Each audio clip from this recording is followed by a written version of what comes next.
ورحمة الله وبركاته. الحمد لله الذي أمر بالصلاة وجعلها فريضة على كل مسلم، والصلاة والسلام على سيد المرسلين وعلى آله وصحبه أجمعين. أما بعد, ইবনে মাসউদ রাদিয়াল্লাহু তাআলা আনহু মাদ্রাসা কর্তৃক আয়োজিত আজকের বার্ষিক সাংস্কৃতিক অনুষ্ঠানের সম্মানিত সভাপতি মুহতারাম আসাদিজায়ে কেরাম, দক্ষ উপস্থাপক ও সুপ্রিয় উপস্থিতি, আজ আমি আপনাদের সামনে নামাজের ফজিলত সম্পর্কে সামান্য আলোচনা করব ইনশাআল্লাহ। ওয়া তাওফীকি ইল্লা বিল্লাহ।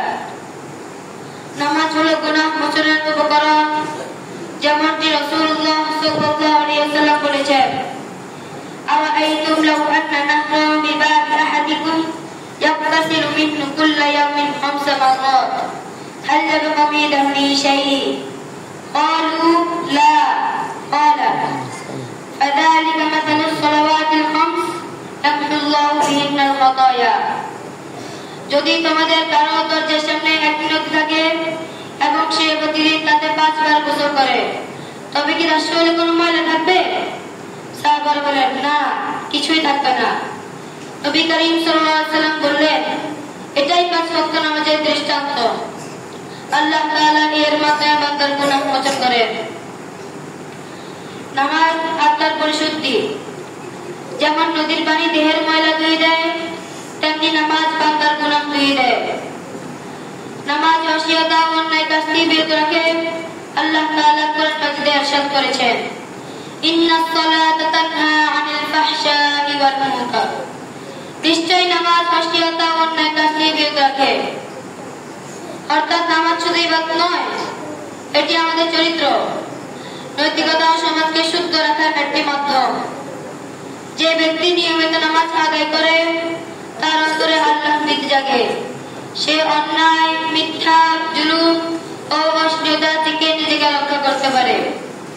নামাজ দ্বারা মুসলিম ও অমুসলিমদের মধ্যে পার্থক্য করা যায়, যেমনটি রাসূলুল্লাহ সাল্লাল্লাহু আলাইহি ওয়াসাল্লাম ইরশাদ করেছেন, আল আহদুল্লাযী বাইনানা ওয়া বাইনাহুমুস সালাহ ফামা তারাকাহা ফাকাদ কাফার। আমাদের অর্থাৎ মুসলিম ও তাদের অর্থাৎ অমুসলিমদের মধ্যে পার্থক্যের চিহ্ন হলো নামাজ। যে ব্যক্তি নামাজ ত্যাগ করলো সে কুফরি করলো। এই হাদিস দ্বারা বোঝা যায় নামাজ ইসলাম ও কুফরের মাঝে একটি সীমারেখা। যে ব্যক্তি ইচ্ছাকৃতভাবে নামাজ ত্যাগ করে সে ইসলামের মূল স্তম্ভ ভেঙে ফেলে এবং বড় গুনাহগার হয়ে যায়। অনেক আয়াতের মধ্যে সে ইসলাম থেকে বের হয়ে যায়। প্রিয় ভাই ও বোনেরা, আজ আমাদের সমাজে অনেকেই নামাজকে অবহেলা করছে, অথচ এই নামাজই কিয়ামতের দিন প্রথম প্রশ্ন হবে। যেমনটি রাসূলুল্লাহ সাল্লাল্লাহু আলাইহি ওয়াসাল্লাম ইরশাদ করেছেন, আউয়ালু মা ইউহাসাবু বিল আবদু ইয়াওমাল কিয়ামাতিস সালাত। কিয়ামতের দিনে বান্দার প্রথম হিসাব হবে নামাজ দিয়ে। তাই আসুন আমরা সবাই নামাজের মাধ্যমে আমাদের আত্মাকে পরিশুদ্ধ করি, সমাজকে সুন্দর করি, আল্লাহর সন্তুষ্টি অর্জন করি। আল্লাহুম্মা জাআলনা মিনাল মুহাফিজিন আলাস সালাওয়াত ওয়া মিনাল খাশিঈন ফিহা ওয়াগফির লানা যুনুবানা ওয়া ওয়াফিকনা লিমা তুহিব্বু ওয়া তারদা। আসসালামু আলাইকুম ওয়া রাহমাতুল্লাহি ওয়া বারাকাতুহু।